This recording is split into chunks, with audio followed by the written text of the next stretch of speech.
In the news tonight, 4 more COVID-19 related deaths recorded in Edo as statistics place Edo South as highest in number of patients. Plus, issues surrounding innovation and effective learning take front burner as world marks Literacy Day. Good evening. Many thanks for joining us on NTA Benin Main News. I am Obehi Otuba Presai, and the news is being streamed live from Benin City, Edo State, Nigeria. The Edo State government is working with international institutions to ensure that the College of Agriculture and National Resources, Igoriaki, meets best practices. The governor disclosed this as he emphasized the dire need to build institutions to restore Edo and make it attain its God-given position. Governor Obaseki made the intention known while addressing members of the panel for the appointments of principal officers of Edo College of Agriculture and National Resources in Government House. Elizabeth Omoko reports. For a viable agriculture industry to be sustainable in Nigeria, Governor Obaseki believes that proper renewal of institutions and training of young people in the country would help. It is on this basis the governor recently set up a panel to help select principal officers for appointment into the College of Agriculture and Natural Resources.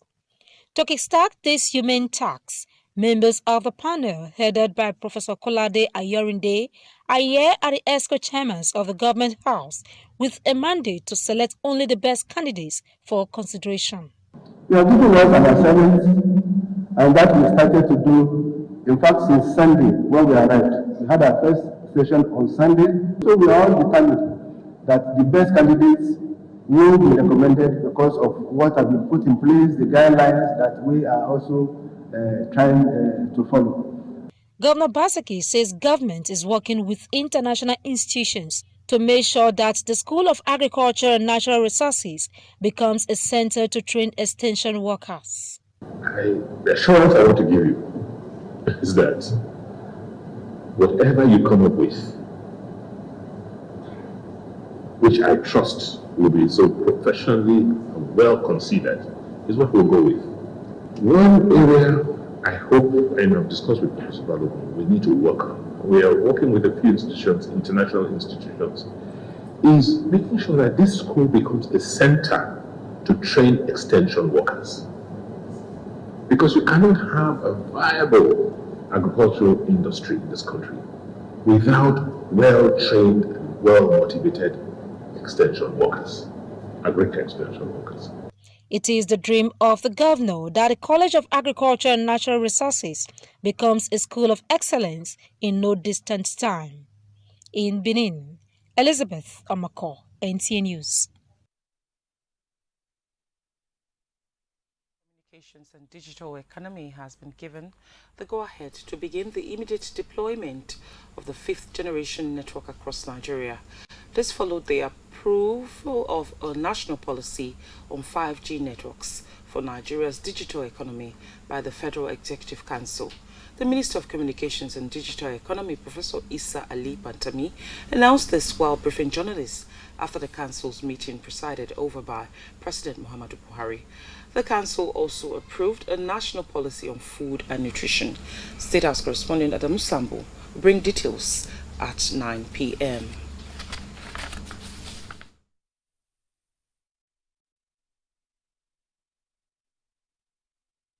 WTO Commission for Africa meeting has ended with far-reaching agreement that developed must stop the continued strangulation of Africa for it to attain its potential and accelerate its growth and development. Anthony Forson reports.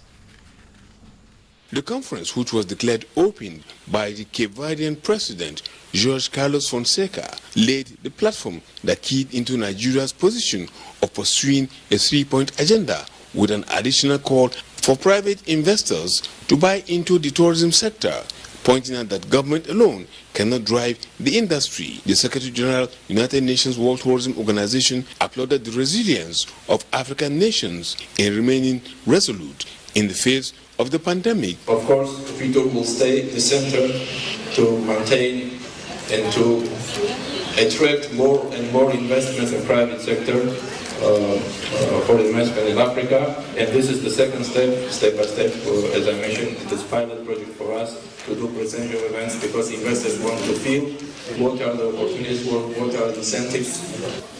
And the major takeaways from today's meeting is that once again, African ministers displayed a lot of maturity, spirit of consensus to save the Commission for Africa and the entire United Nations World Trade Organization from, imminent, collapse or disagreement, especially when it came to how to fill vacant offices. I think everybody made its own contribution, its own sacrifices. At the end of the day, we did not need to vote on any of the vacant offices. Tanzania has won the 65th hosting right of the UNWTO CAF meeting holding next year. In Cape Verde, Anthony Forson, NTA News. The Chief Justice of Nigeria, Tanko Mohammed, recently summoned Chief Justice of 6 states and the Federal Capital Territory over the conflicting court orders that emanated from their courts. This development, a cross-section of legal practitioners and other residents of Benin described as threat to the image of the judiciary. Eugene Andobisi has more on the set of views on the development.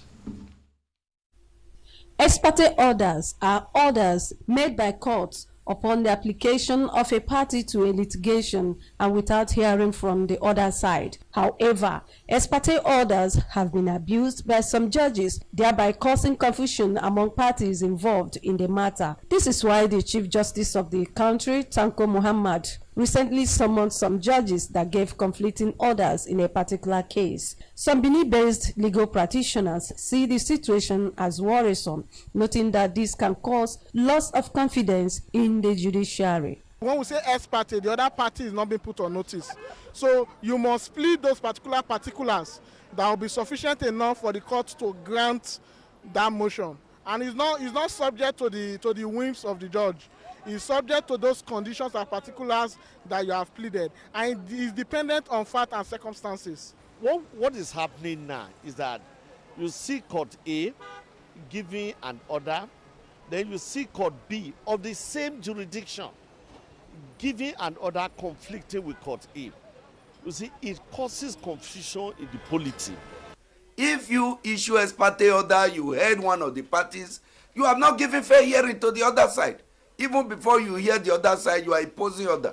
And these ex parte orders are supposed to be for real urgency. Though some respondents view the development differently, they however want judicial officers to abide by the ethics of their profession. I have an issue. I take my case, adduce it differently to another court. Then another lawyer takes his own and adduce it differently to another court. What will the judge do? No, look at it. The judge will look at the case on its merits. To say that it's conflicting, I find it difficult to believe. The court of the same jurisdiction or the same rank as per se, supposed to be in the same standing. Why they do it for me is some of them are biased. If anybody feels aggrieved by a judgment because it's conflicting, let him appeal. There is always room for appeal up to the Supreme Court. The judicial officers, they should take care, they should tread softly, and they should abide by the ethics of their profession. Judges that are sitting to desist from issuing indiscriminate ex parte orders, they should put all the parties concerned on notice. The National Judicial Council is investigating 3 judges in various jurisdictions for granting conflicting ex parte orders. In Benin, Eugenia Andubisi, NTA News. And the Minister of Labour and Employment, Chris Ngige, has asked health workers to be considerate of the financial state of the country as they press home demands for better welfare. The minister was speaking at a meeting between the Presidential Committee on Salaries and the Joint Health Sector Unions, JOESU, as well as the Assembly of Healthcare Professional Association, over threat of an indefinite strike issued by the unions. Joseph Otson reports. Johesu, an assembly of Healthcare Professionals Association ALPA, had on 3rd of September threatened to commence an indefinite strike in 15 days if the federal government does not address outstanding welfare issues of their members. This ultimatum has brought all parties back to the negotiation table to avoid a total shutdown of Nigeria's healthcare sector. Monthly payments are being done as a when due. If there are areas of impromptu allowances that have come up, special allowances, or special payments or areas that have come up, we will discuss it. The public hospitals are the cheapest hospitals that our population can go to. So considering all this, we hardly go on strike, and sometimes we are not being seen as the weaklings. After hours of closed-door discussion, the key actors say agreement in principles have been reached on upward review of hazard allowances, retirement age of health workers, non-implementation of allowances in the 2017 MOA, payment of COVID-19 endorsement and hazard allowances. The Nigeria's health sector is already facing disruption in services after resident doctors embarked on an industrial action on the 2nd of August 2021. In Abuja, Joseph Otsen, NTA News. It's time for our first break. When we return, we have more reports. Please stay with us. Imagine the joy that fills your heart when you have just given birth. Mama, welcome.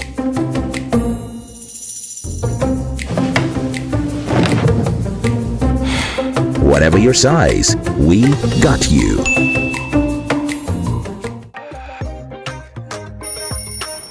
What of the grandmother? Mama, let me the baby.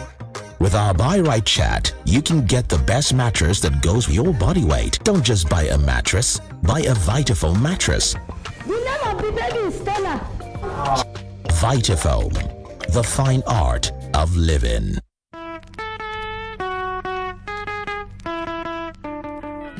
Celebration of Life. The General Superintendent, Pastorate, and members of Christ Apostolic Church of God Mission International announced the transition to higher glory of our Mother of the Mission, Reverend Dr. Mrs. Grace Ogbonwa, Ni Obasuyi, who passed on to be with the Lord on Thursday, 20th May 2021. Obsequies, Thursday, 9th September 2021, 3 p.m. Service of songs at CAC GM International, 16 Obakpolo Street, up 2nd Cemetery Road, Uzebu Quarters, Benin City. Friday, 10th September, 2 p.m. interment. Saturday, 11th September, 12 noon, social dance and entertainment of guests at Garrick Memorial Ground, Ekenwa Road, Benin City. Sunday, 12th September, Thanksgiving service at Christ Apostolic Church of God Mission International, 16 Obakpolo Street, off 2nd Cemetery Road, Uzebu Quarters, Benin City. Signed, Reverend Dr. Matthew Ogbonwa, Assistant General Superintendent, Chairman, Planning Committee. For Center of Benin, I will berekete for everybody. Waiting, your body to the hot. This one cool me for body. I will bonanza to travel to different places for Nigeria. Muyi line your modern office for Ibiwe by Ebo Street Junction, Ring Road for Benin City. Don't make travel easy for chicken money for everybody. Benin to worry 1,000 naira. Benin to Port Harcourt 3,500 naira. Benin to Lagos, Mine to Yanokwaja, Iyaba, Aja for just 3,500 naira. Benin to Aujiekuma 1,000. Enjoy unbeatable price to Bayelsa, Abraka, Ugele, and other places, including comfortable charter service to any destination. Muyi Parcel service they give to help you receive parcel and send parcel to different places for Nigeria. Come enjoy Ogbele Awuf travel price with brand new buses and cars for Muyi Line New Ultra Modern Office for Ibiwe Street, Bayebo Street Junction, Ring Road, Benin City. Muyi Line, cheap travel price for everybody. Next time you visit the ancient city of Benin, two things will excite you: the warmth and welcome of its people, and of course, the class and style of its hospitality business.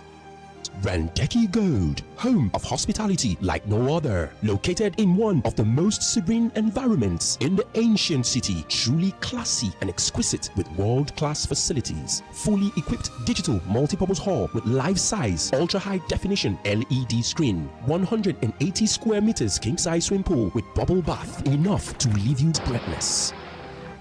The exotic Ariel's Bistro and Grill restaurant with variety of continental dishes, especially some of the rarest delicacies you can find in town. Fact is, a visit will truly convince you that we are gold. Rendeki Gold is the gold wing of the prestigious Rendeki Royal Hotel at 6 Uhenuyi Street off Ihama and Boundary Roads, GRA Benin City. www.rendekihotels.com. Rendeki Gold, our hospitality is gold.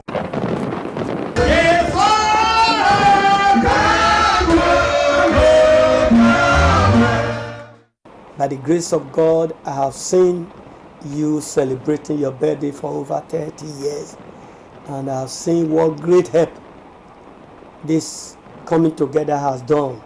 Not only to Christians, even to the traditional head. People come from Kano, from the southeast, southwest, and it become a unifying factor in bringing very many people together. So I want to say that God is going to bless you. God is going to increase you. God is going to increase you in wisdom. You are going to live longer because what is good for God will stay longer. And I begin to pray that God will strengthen your days, will give you good health, and give you more ability to complete the work that God has given to you.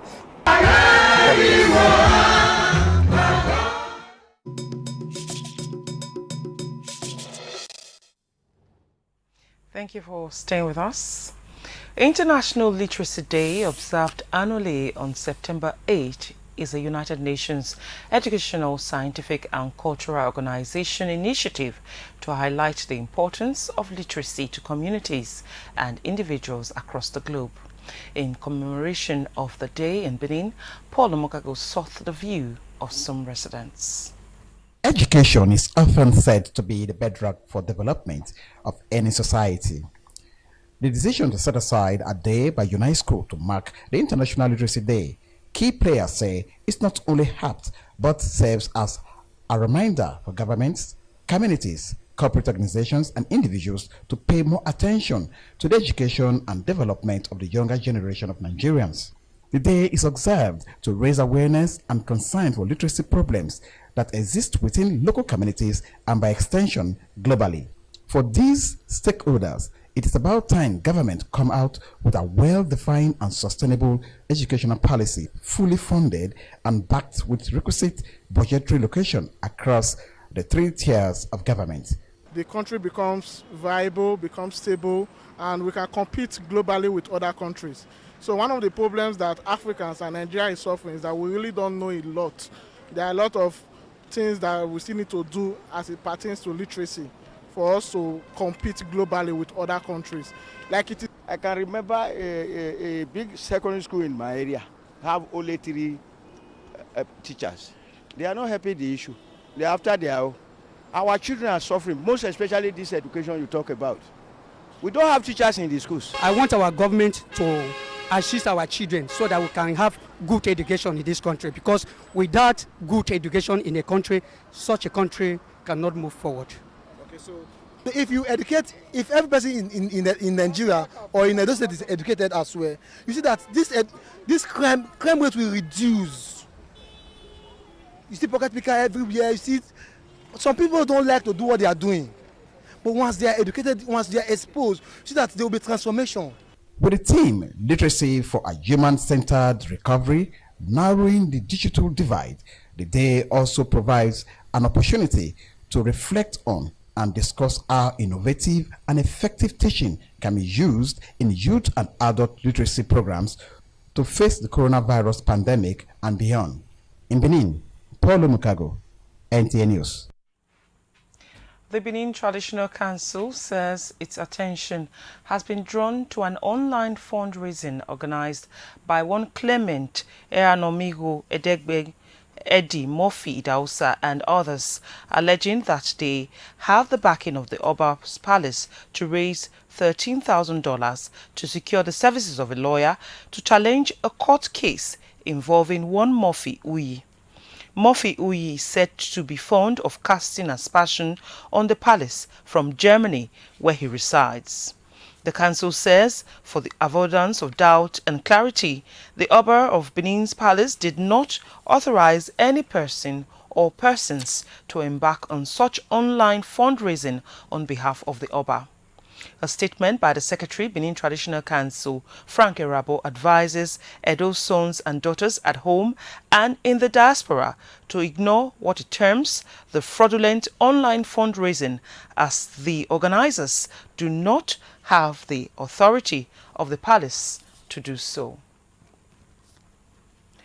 The Nigerian Center for Disease Control has confirmed 597 new cases of COVID-19 in the country. The 597 new cases are reported from 14 states.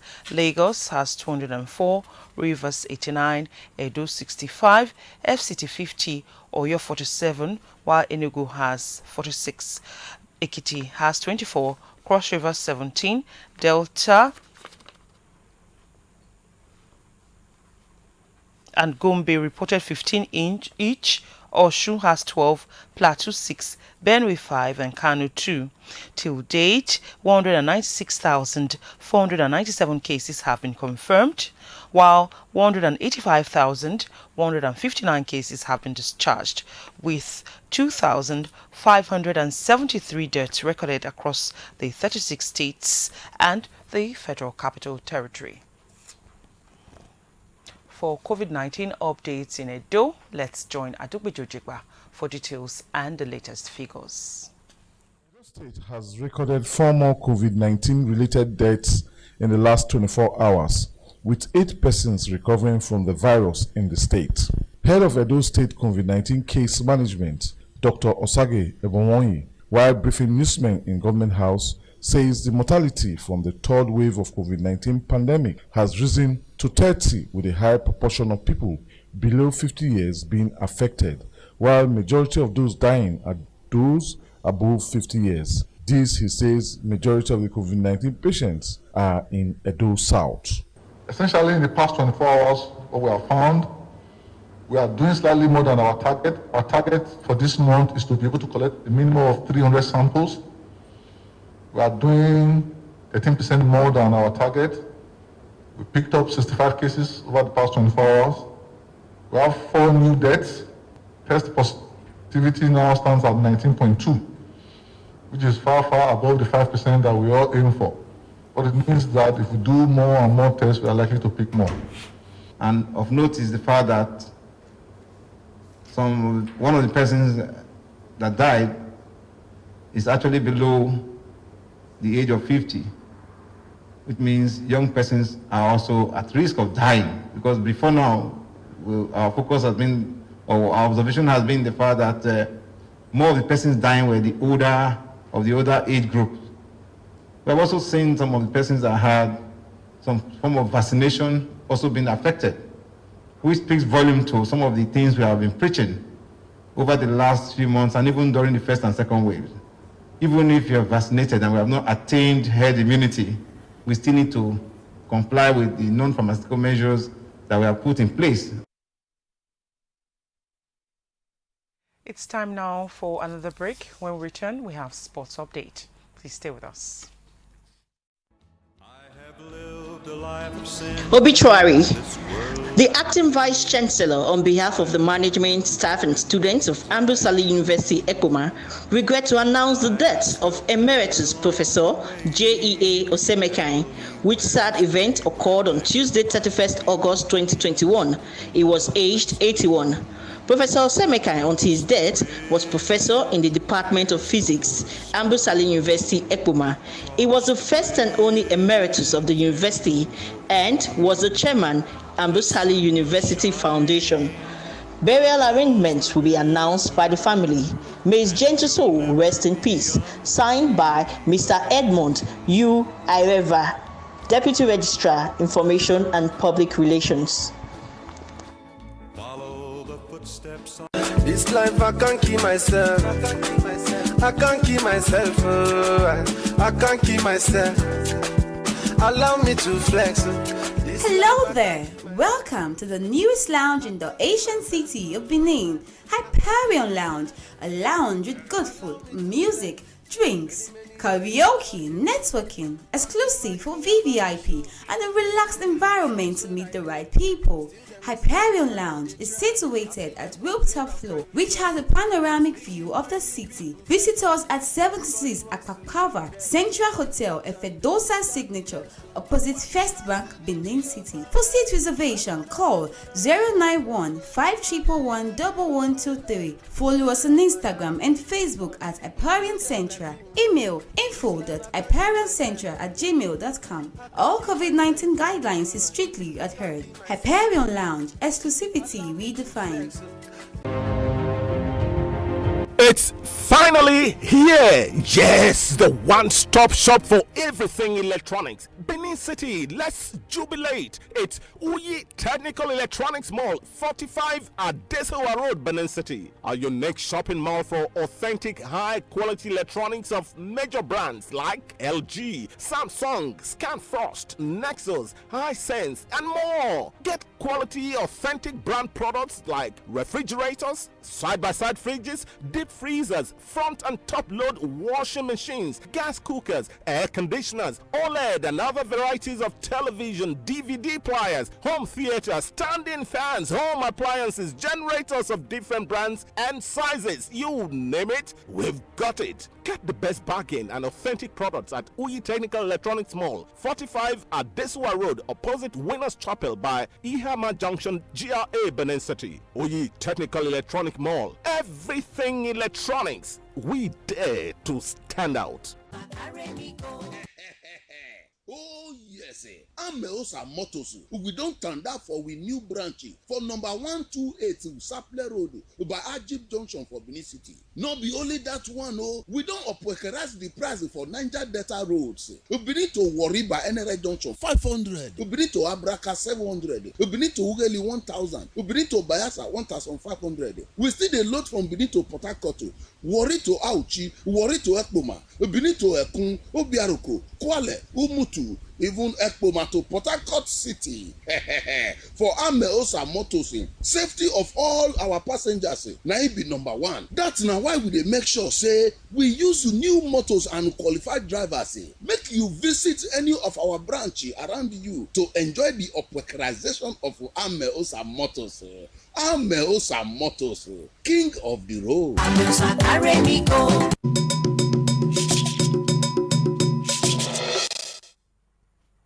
And for the latest in sports, Kene Emma Agbudike is our guide.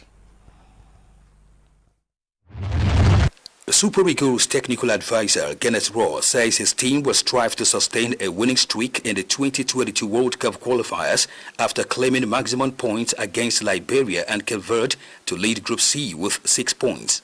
And now we start to victorious, which is very good, but we still have to win other games, 2 games against Central Africa now to come, already in 3 weeks and a half.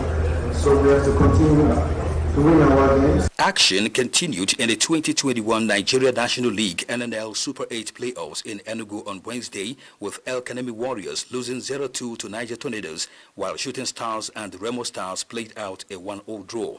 Meanwhile, Gombe United have been indicted for misconduct by their fans and officials in the opening match of the tournament against El Kanemi Warriors and are to pay 500,000 naira as fine. In gymnastics, Nigeria will make her debut in the Club Zone Qualification Season Games and World Series Games, billed to start in May 2022, with the calendar including Region Club Qualification Games and Super Club World Championship at venues yet to be decided. We are the first African country to be, invited to that program, and it's a new program for gymnastics like the club league. So all of this is all about competitions, and then but at this time is now a league. So we have to do leagues in different countries. And in cricket, Uganda will host Nigeria and Kenya in a 13-match T20 series as all 3 sides build up for the Africa T20 World Cup qualifiers. The series will start on September 9, 2021, and all games will be played at Entebbe Cricket Oval with no fans to be allowed at the ground due to COVID-19 restrictions. Rwanda will host the rest of Africa in the T20 World Cup qualifiers November 15 to 21, 2021. With sports update, Kenan Ima Aburike, NTA News. And that's it on our main news tonight. Thank you very much for watching. Good evening.